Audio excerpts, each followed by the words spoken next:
ने दो मुद्दे हैं। एक मुद्दा है दिसंबर में होने वाला बामसेफ का राष्ट्रीय अधिवेशन और दूसरा मुद्दा है राष्ट्रव्यापी जन आंदोलन का निर्माण। क्योंकि ये जानना और ये समझना बहुत जरूरी है, मैं जब 19 साल की उम्र का था तब से लेकर अभी मेरी उम्र 68 साल चल रही है।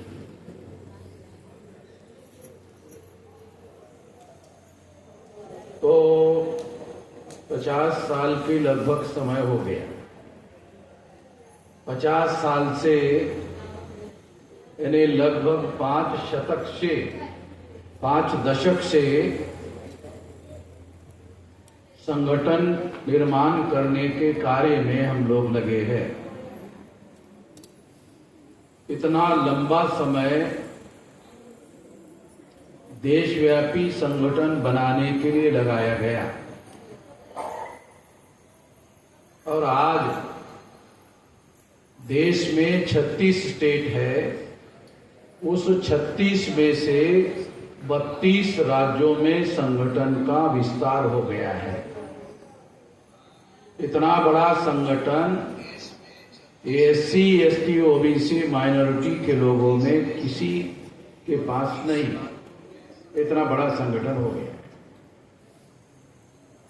और ये जो संगठन है अब केवल बांग्लादेश के बॉर्डर के पास में और ब्रह्मदेश के बॉर्डर के पास में जो 4 स्टेट बचे हैं वो छोड़कर सारे देश भर में फैल गया है। अब हमारी योजना जो 6.5 लाख गांव है, भारत में 6.5 लाख गांव है और 15 लाख बूथ है। जब चुनाव आयोग चुनाव संपन्न कराता है तो उसको 21 साल की उम्र के व्यक्ति को पहले और अभी 18 साल के व्यक्ति को मिलाकर चुनाव के लिए लोगों को तैयार करने के लिए बूथ लेवल का संगठन बनाया जाता है चुनाव आयोग के द्वारा, सरकार की मदद से। और हर बूथ में 1200 वोटर होते हैं जिनकी उम्र 18 साल है और 18 साल से ज्यादा है। तो इस तरह से साथियों, इस देश में हम लोग इतना बड़ा विशाल संगठन खड़ा कर चुके हैं। इस संगठन का उपयोग जो बामसेफ संगठन है ये एम्प्लॉइज लोगों का संगठन है। तो सबसे पहले एम्प्लॉय लोगों का संगठन बनाने का काम मान्यवर काशीराम जी के द्वारा शुरू किया गया। क्यों किया गया था? क्योंकि हमारे समाज में कोई टाटा, बिरला, अंबानी नहीं है। अगर कांग्रेस को संगठन चलाना है तो टाटा, बिरला, अंबानी उनको पैसे देते हैं। अगर बीजेपी को संगठन चलाना है तो उनको टाटा, बिरला, अंबानी पैसे देते हैं। तो हमारे समाज का तो कोई टाटा, बिरला, अंबानी है नहीं। तो इसलिए काशीराम जी ने प्लान बनाया कि फिर हमारे समाज का आंदोलन चलाने के लिए बुद्धि, पैसा, हुनर, समय, श्रम आएगा कहां से? जब उन्होंने सोचा और विचार किया तो उनको पता चला कि 1848 से लेकर 1956 तक इतने लंबे साल हमारे महापुरुषों ने जो आंदोलन चलाया उसके बदौलत जागृति फैली, संगठन का निर्माण हुआ और संविधान में हमारे सभी लोगों को वोट का अधिकार हुआ, शिक्षा का अधिकार हुआ, रिजर्वेशन का अधिकार हुआ और तमाम प्रकार के अधिकार हमारे लोगों को उपलब्ध हुए। तो ये जो अधिकार हमारे लोगों को उपलब्ध हुए, ये अधिकार संविधान में है और संविधान चलकर हमारे घर में आने वाला नहीं है। संविधान चलकर हमारे घर में आने वाला नहीं है और ये कहने वाला नहीं है कि एससी, एसटी, ओबीसी के लोगों आपको कुछ करने की जरूरत नहीं, मैं ही तुम्हारे घर आ रहा। तो संविधान को कोई हाथ और पैर है नहीं। जब संविधान को कोई हाथ और पैर नहीं है तो वो चलकर हमारे घर में आने वाला नहीं है। संविधान में लिखे हुए अधिकारों को लेना है तो लेने का केवल एक ही तरीका है और वो तरीका है संगठित शक्ति। और इसीलिए मैं 19 साल की उम्र से लगातार, अभी मेरी उम्र 68 चल रही है, तो इतना लंबा समय लगाकर इतना बड़ा संगठन 36 में से 32 राज्यों में एक विशाल संगठन हमने खड़ा किया और इतना बड़ा संगठन अब समाज में किसी के पास भी नहीं है। इसलिए अभी ये पढ़े लिखे लोगों का इतना बड़ा विशाल संगठन हमने खड़ा किया। अब हमारे सामने इस संगठन का उपयोग और प्रयोग मासेस के लिए, सिर्फ तो क्लासेस का संगठन है पढ़े लिखे लोगों का। अब हम लोगों ने निर्णय किया कि हम अभी क्लासेस को छोड़कर मासेस, जो हमारे साधारण लोग हैं, जो अनपढ़ गवार साधारण गांव देहात में रहने वाले लोग हैं, अब हम अपना आंदोलन गांव देहात में साधारण लोगों के लिए एक काम शुरू करेंगे। और इसके लिए एक नया संगठन हमने बनाया, बामसेप के अलावा भारत मुक्ति मोर्चा। ये संगठन, it is an organisation for agitation. ये संगठन आंदोलन करने के लिए बनाया गया। आंदोलन करने के लिए क्यों बनाया गया? क्योंकि ये सिद्धांत हम लोगों को समझना होगा, power is a product of successful struggle. अगर हम सफलतापूर्वक आंदोलन करते हैं तो हमारे लोगों को पावर मिल सकता है। पावर अपने आप मिलने वाला नहीं है। पावर मिलता है तो उसके लिए स्ट्रगल करना पड़ेगा, संघर्ष करना पड़ेगा। ये अपने आप हमें मिलने वाला नहीं है। इसलिए हम लोगों को ऐसा संघर्ष करने वाला संगठन बनाना होगा। तो इसलिए भारत मुक्ति मोर्चा नाम का संगठन हमने साधारण लोगों का, अनपढ़ गवार लोगों का ये संगठन भारत मुक्ति मोर्चा बनाया। और अब इस संगठन के द्वारा हम लोग हर 6 महीने में 5 महीने 29 दिन तक लोगों की तैयारी करते हैं और एक दिन लोगों को सड़कों पर उतारते हैं, आंदोलन करते हैं। क्योंकि जब लोग आंदोलन में आते हैं, साधारण लोग, तो उनके दिमाग की वर्जिश होती है। जब साधारण लोग आंदोलन में आते हैं तो उनके दिमाग की वर्जिश होती है और उनके दिमाग को आंदोलन में तैयार किया जाता है। और जब तक दिमाग को आंदोलन के लिए तैयार ना किया जाए, हमें सफलता मिलने वाली नहीं है। गांधी जी ने आजादी का आंदोलन चलाया। आजादी का आंदोलन चलाया तो इस आजादी के आंदोलन के बदौलत पंडित जवाहरलाल नेहरू प्रधानमंत्री बने। इतिहास है और ये इतिहास 2000 साल पहले का नहीं है। अभी इसको 100 साल भी पूरा नहीं हुआ। ये अभी का इतिहास है, अब पुराना इतिहास नहीं है। गांधी जी ने अंग्रेजों के विरोध में आंदोलन चलाया और आंदोलन चलाने की बदौलत पंडित जवाहरलाल नेहरू देश के प्रधानमंत्री बने। ये अभी का इतिहास है। और इसलिए हम लोगों को आंदोलन करना होगा। संख्या तो पहले से हमारी है। Schedule caste, schedule tribe, backward class और माइनॉरिटी, इनकी संख्या पहले 100 में 85% है। और किसी भी चुनाव को जीतने के लिए 30-40% से ज्यादा लोगों की जरूरत नहीं है।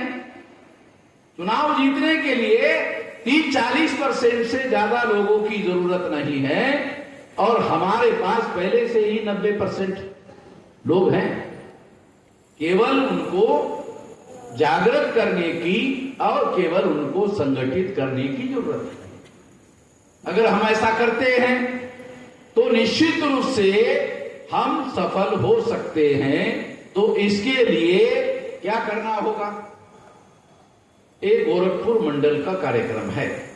तो गोरखपुर मंडल का अगर एक आदमी 2, 3, 4, 5, 6 नहीं, गोरखपुर मंडल का अगर कोई प्रधान है, अगर वो अध्यक्ष है, एक आदमी, तो वो गोरखपुर मंडल में जितने जिले आते हैं, अगर उस जिले का एक जिम्मेदार आदमी नियुक्त करते हैं और उस जिम्मेदार आदमी को 3 महीने का कार्यक्रम बनाकर देते हैं कि पहले तो पढ़े लिखे लोगों को तैयार करो 3 महीने में, क्योंकि इतने सालों से बामसेब का मामला चल रहा है।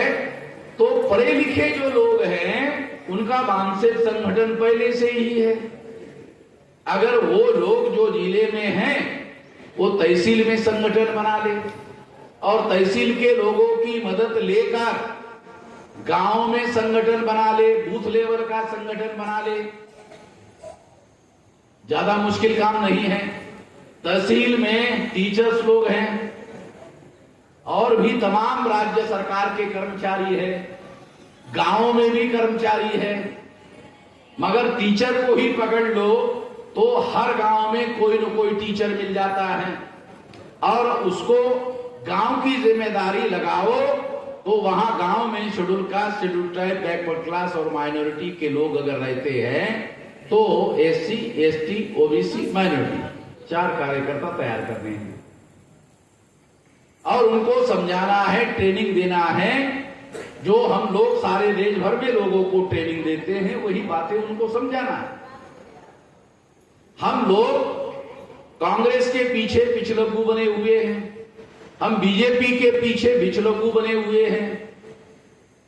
कांग्रेस के पीछे आजादी मिलने से लेकर अब तक उनके पिछलग्गू बने हुए हैं और वो पिछलग्गू बनकर हम लोग ब्राह्मणों को प्रधानमंत्री बनाने का काम करते आए हैं। हम लोग ब्राह्मणों का प्रधानमंत्री बनाते आए हुए हैं। वोट हमारा है। हमारे महापुरुषों ने वोट का अधिकार हमारे लोगों को अपने सर पर ब्राह्मणों को बिठाने के लिए दिया है। तो मूर्खता होगी, तो गधेपन होगा। हमारे महापुरुषों ने हमारे लोगों को वोट का अधिकार दिया तो क्या ब्राह्मणों को सर पर बिठाने के लिए? ऐसा तो बहुत गलत होगा ऐसा सोचना। ये तो मूर्खता की हद है। तो इसलिए हम लोगों को शासक बनाने के लिए बाबा साहब आम्बेडकर ने तो लिखित रूप से लिख कर रखा है कि ये वोट का अधिकार हमारे लोगों को शासक बनाने के लिए है, शासन करती जमात बनाने के लिए है। जब लोगों को ये बताया जाता है, पढ़े लिखे लोगों को ये बताया जाता है कि बाबा साहब आम्बेडकर ने शासन करती जमात बनाने के लिए ये अधिकार दिया, तो हमारे पढ़े लिखे लोग क्या कहते हैं? ऐसा हो सकता है? क्या कहते हैं? ऐसा हो सकता है? हमारे पढ़े लिखे लोग क्या कहते हैं? ऐसा हो सकता है? तो मायावती मुख्यमंत्री बनी, सपने में बनी क्या? मायावती मुख्यमंत्री बनी, सपने में बनी थी क्या? आप लोगों को सपना आया और सपने में मायावती मुख्यमंत्री बन गई?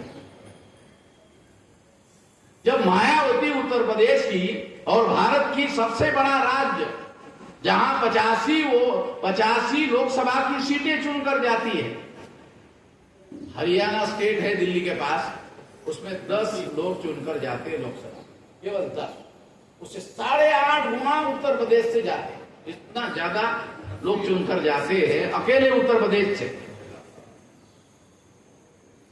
चंडीगढ़ स्टेट है, वहां एक आदमी जाता एक लोकसभा, तो उससे 85 गुना 80 गुना ज्यादा जो है सीटें अकेले उत्तर प्रदेश से चुनकर जाती हैं। तो हमारे लोगों को यह बात समझने की है, पढ़े लिखे लोगों को यह बातें समझने की है कि ये आंकड़े मैं कोई आकाश से लाकर नहीं बता रहा हूं, ये सारे आंकड़े हमारे सामने हैं। चुनाव आयोग के साइट पर सारे आंकड़े अवेलेबल है। हम चाहे तो उसको पढ़कर समझ सकते हैं और अपने आंदोलन में उन आंकड़ों का उपयोग और प्रयोग कर सकते हैं और इसे लागू कर सकते हैं। और अगर हमने ऐसा किया तो निश्चित रूप से बदलाव हो सकता है।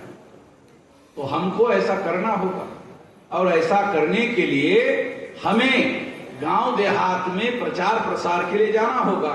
जो कर्मचारी लोग तो उनको सैटरडे संडे की छुट्टी होती है, सैटरडे और संडे की छुट्टी होती है, और छुट्टी के 2 दिन भी अगर वो दे हफ्ते में तो काम हो सकता है।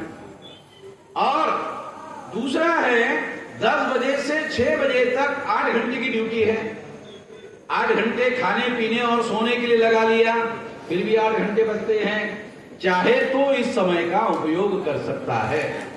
जिंदगी में कोई भी बड़ा काम दुनिया वालों ने किया तो प्लानिंग बनाकर किया। तो आपके पास 8 घंटे का समय बचता है, प्लानिंग बनाओ 8 घंटे का कि 8 घंटे का क्या करें। तो आप लोग प्लानिंग बनाकर करो।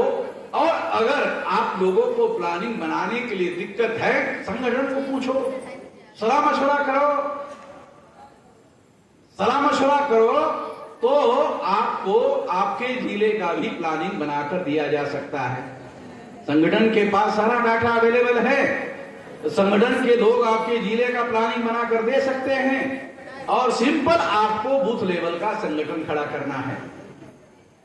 बूथ लेवल का संगठन खड़ा करना है, चुनाव आयोग ने पहले से किया हुआ है। बूथ लेवल का संगठन चुनाव आयोग ने पहले से किया हुआ है। वहां जाकर चुनाव आयोग के ही डाटा का उपयोग करना है, रेडीमेड है।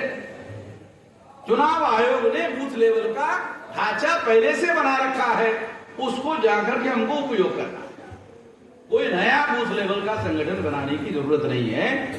ऑलरेडी चुनाव आयोग ने बूथ लेवल का ढांचा खड़ा करके रखा हुआ है, बस उस ढांचे का संगठन के लिए उपयोग करना है। उन्होंने चुनाव आयोग चुनाव के लिए करता है, हमें संगठन के लिए करना है। SC, ST, OBC और माइनॉरिटी के लोगों का संगठन बनाने के लिए बूथ लेवल का संगठन का उपयोग करना है। अगर हम ऐसा करते हैं तो हमारा 15 लाख बूथ का संगठन खड़ा हो जाएगा। इतना बड़ा विशाल संगठन खड़ा हो जाए। अगर उसमें शेड्यूल कास्ट का संगठन बनाते हैं तो 15 लाख, शेड्यूल ट्राइब का संगठन बनाते हैं 15 लाख, शेड्यूल OBC का संगठन बनाते हैं 15 लाख, MBC का संगठन बनाते हैं 15 लाख, और माइनॉरिटी का संगठन बनाते हैं 15 लाख। ऐसे 5 इंटू 15 तो इसका हो गया 75 लाख। इतने बड़ा संगठन खड़ा कर, विशाल संगठन खड़ा कर सकते हैं। और अगर इतना बड़ा संगठन हम खड़ा करते हैं तो उसमें एक एक कार्यकर्ता भी अगर आप लगाते हो तो आपके पास करोड़ों कार्यकर्ता की संख्या तैयार हो जाएगी। केवल आप लोगों को पहल करने की जरूरत है। ये सोचना हम लोगों को छोड़ देना चाहिए कि ऐसा नहीं हो सकता। हमारे लोग नहीं से शुरू करते, उनको बोलो ये करना है, ये नहीं हो सकता, ये करना है, ये नहीं हो सकता, ये करना है, ये नहीं हो सकता, ये करना है, ये नहीं हो सकता, ये नहीं से शुरू करते। नहीं का रिजल्ट कभी हाँ आता है क्या? नहीं का तो नहीं रिजल्ट आएगा, नहीं का रिजल्ट कभी पॉजिटिव नहीं आता। पॉजिटिव थिंकिंग करो, सकारात्मक सोचो, तो सकारात्मक सोच से आपका दिमाग अच्छा चलता है। सकारात्मक ढंग से सोचने से दिमाग सही चलता है, और सही चलता है तो दिमाग का उपयोग करो तो संगठन बड़ा बन जाएगा। और अगर आपको किसी भी प्रकार की मदद की जरूरत है, मैं 19 साल की उम्र से ये कर रहा, मैंने अकेले ने ही 625 जिलों में से 500 जिलों में जाके मीटिंगें की। 500 जिलों में मैं जाकर फिजिकल मीटिंग किया अकेले। मैं अकेला 625 में से 500 जिलों में जाकर मैंने मीटिंगें की, फिजिकल मीटिंगें की। मैं अपने तजर्बे से, अपने अनुभव से कह सकता हूं कि कोई भी व्यक्ति कर सकता है, बशर्ते उसको अपने जिंदगी का मकसद बनाना चाहिए। हमारा मकसद क्या है? कुछ नहीं। हमारे लोगों का जीवन क्या है? मकसद विहीन है, उद्देश्य विहीन है। जिनका जीवन मकसद विहीन और निरुद्देश्य भी होता है, जिसका कोई उद्देश्य नहीं होता है, उसके घर में केवल बच्चे होते हैं, बस, बाकी कुछ नहीं। वो केवल बच्चे पैदा करते रहता है, पैदा करते रहता है, पैदा करते रहता है, पैदा करते रहता है। उसको पूछो कि इतने ज्यादा काय के लिए पैदा किया, बोलता है अल्लाह ताला देख लेगा, उसमें हमें देखने की जरूरत नहीं। वैसे कैसे होगा? उसका पालन पोषण करना, उसको स्कूल में भेजना, उसकी फीस भर्ती करना, इसके लिए तो अल्लाह ताला ने पैसे का प्रबंध नहीं किया है। ये तो हम लोगों को करना पड़ता है, मेहनत करना पड़ता है। तो इसीलिए हम लोगों को हर काम सोच विचार करके करना चाहिए, विचारपूर्वक करना चाहिए। और हर काम विचारपूर्वक करोगे तो हर काम होगा। प्लानिंग बनाकर करो, होगा, क्यों नहीं हो सकता? सारे दुनिया में विचारपूर्वक काम हो सकता है। 200 साल पहले अमेरिका क्या था? कुछ नहीं था। आज अमेरिका दुनिया की सबसे बड़ी ताकत। 200 साल पहले अमेरिका में जो अमेरिका के मूल निवासी थे, वहां इंग्लैंड से अंग्रेज गए और अंग्रेजों ने अमेरिका को इतना महान देश बनाया। आज अमेरिका दुनिया का सबसे बड़ा ताकतवर देश हो गया। ये इतिहास है। नहीं तो अमेरिका में भी आदिवासी लोग रहते थे। मैंने वहां जब गया था तो पूछा, वो आदिवासी कहां रहते हैं? पता नहीं कहां रहते। मैंने कहा रहते नहीं थे क्या? नहीं रहते थे, मगर अभी पता नहीं चल रहा कहां रहते हैं, तो उनका पता भी नहीं है। मगर अमेरिका पर वो गोरे लोगों ने, इंग्लैंड से जाकर गोरे लोगों ने कब्जा किया और अमेरिका आज सुपर पावर है। तो इसका मतलब ये है कि सब कुछ सोच विचार करके, प्लानिंग करके बनाया जा सकता है, निर्माण किया जा सकता है, और ऐसा संभव है। हम लोग इस पर यकीन करते हैं और इसी के आधार पर मैंने जिंदगी में इतना बड़ा विशाल संगठन खड़ा किया। तो हम लोग अभी रास्ते पर उतरने के लिए काम कर रहे हैं। आप लोगों को भी चाहिए कि हम अपने अभी समाज में जाओ। पढ़े लिखे लोगों के बीच में जाने का कार्यक्रम हम लोगों ने अभी बंद कर दिया है। अब इतना बड़ा पढ़े लिखे लोगों का वांछित संगठन बनाया, उनके पास बुद्धि, पैसा, हुनर, समय, श्रम है, उसका उपयोग करो और हमारे साधारण लोगों के बीच में जाकर मीटिंगें करो। उनका भारत मुक्ति मोर्चा नाम का आंदोलन करने वाला संगठन खड़ा करो, उनको रास्ते पर उतारो। अगर आपने 1000, फिर अगले 6 महीने में 2000, फिर 5000, फिर 10,000, और 10 साल में अगर आपने लाखों लोगों को जिले में उतारना शुरू कर दिया तो हो गया। जो चाहते हो जाएगा, जो चाहते हो जाएगा। केवल लोगों को अपने साथ लगाना है और उनके शक्ति का जो उनको समझ में नहीं आ रही है उसका उपयोग और प्रयोग करना है। इस देश में जैसा परिवर्तन हम चाहते हैं वैसा परिवर्तन हो जाएगा। और इसके लिए कोई चाकू, छुरी, बंदूक, गोली, तलवार कुछ भी चलाने की जरूरत नहीं, कोई हथियारबंद आंदोलन चलाने की जरूरत नहीं है। केवल दिमाग को बदलने की जरूरत है और समझाने की जरूरत है यही काम हमको करना होगा। मैं और ज्यादा विस्तार से अपनी बात कहने के बजाय मैं केवल इतना ही कहने के लिए आपको अपील करूंगा कि आपको ऐसा करना चाहिए और ऐसा आप करोगे। इस आशा और विश्वास के साथ आपने मेरी बात ध्यान से सुनी, इसके लिए आभार, धन्यवाद।